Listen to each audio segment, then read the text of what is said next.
So how do we do this disturbance? With the electric fence, high tech. The pigs all have four-wheel drive and a plow on the end of their noses.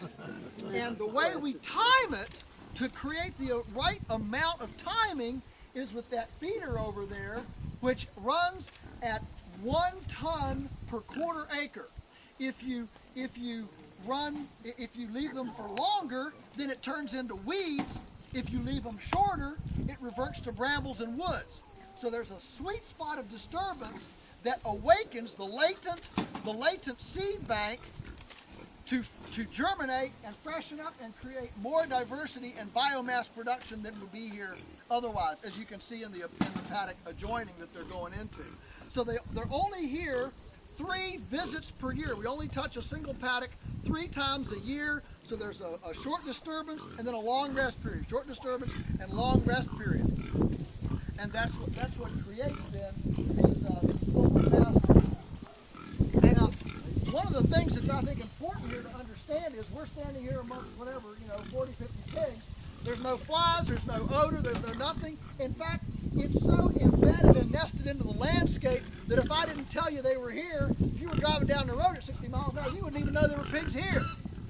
And one of the big differences in modern industrial agriculture is that it dominates the landscape. It is not nested and embedded in the landscape. A Smithfield confinement hog facility, you can smell it for 10 miles away, and you can see it. It dominates the landscape with concrete and infrastructure and energy and fans and high energy consumptive things. Here, the pigs spread their own manure. The trees are their shelter, and they pick up to 45% of their diet in grass, weeds, leaves, berries, bast, dropped acorns, persimmons, whatever is on the ground. Now people say, "Oh, this is all nice and warm and fuzzy, but can it really feed the world?" Yeah, that's one of the most common questions I get asked. That and price. Price and can it feed the world? Those are the 2 major things. Realize, if these pigs never picked up anything off the ground here, any grass, any weeds, any honeysuckle, or any of the things that are here, if they didn't pick up any of that, it wouldn't take any more feed to do it this way than they do in a confinement facility.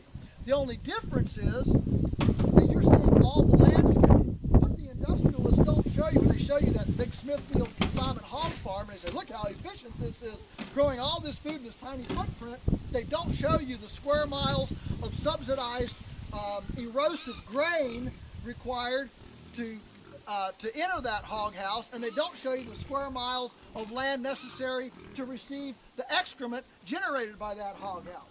And fortunately, the #1 pig state in the country is North Carolina, where fortunately every 4 years a hurricane comes through to flush the lagoons in the system, else it'd be a toxic toilet bowl by this time. That's a joke, by the way. It's not a good thing. All right, just make sure I don't get misquoted by CNN or something. But it's not a good thing.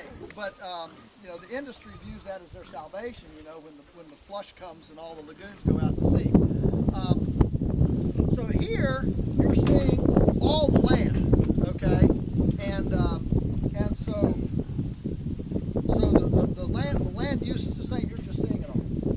Now, when the pigs come out here at about at young, they bring them out at 75 pounds, and we train them with electric fence in the hay shed before we bring them out, because you don't want them out here untrained, because then they'll go through and you'll be chasing them into the next county.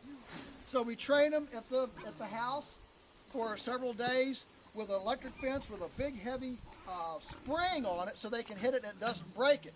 Put an energizer on, 10,000 volts. I mean, when you're training an animal to an electric fence, you want their first experience to be memorable. And so once they haven't gone through that little wire for about 3 days, then we know they're trained. We can bring them out here. We bring them out at 75 pounds, so they're big enough to stand against a coyote or something like that. And then they're in here for up to about 200 pounds, and then at 200, often, not every time because we don't have enough, but often, then they march across into acorn finishing glens. We can't go see one today because I don't have one with a road right up next to it. But they go into these acorn finishing glens, which are essentially one strand, because now the pigs are big, so you don't need two strands. You can go with one strand, with nylon rope as an insulator wrapped around trees, so the nylon rope can expand and contract. You know, the tree growth. There's flexibility there. The nylon rope acts as a poor boy insulator. We just zigzag it out through there. We can take 5 acres. We turn pigs in there, and the pigs eat the acorns and the mast and the hickory nuts and root up the multiflora rose, root up the mountain laurel and the things that are kind of weedy species that fire used to suppress, and turn these forest zones into silvopastures as well, and stimulate an understory of actively decomposing organic matter instead of a static leaf dump. See, one of the biggest secrets right now is that if you go to any forestry department, go to Virginia Tech, go to any forestry department, all the foresters in the Appalachian region know that our upland oak forests are dying. They're all dying. You go up here in the woods, you cut any oak tree, bigger than 12 inches, and almost all of them will have a dead spot in the middle. They're dying. And they're dying because there's no disturbance anymore.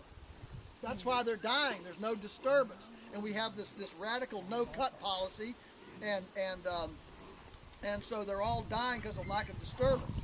And so by running these pigs in the woods, they actually eat the grubs and the bugs and attack the trees.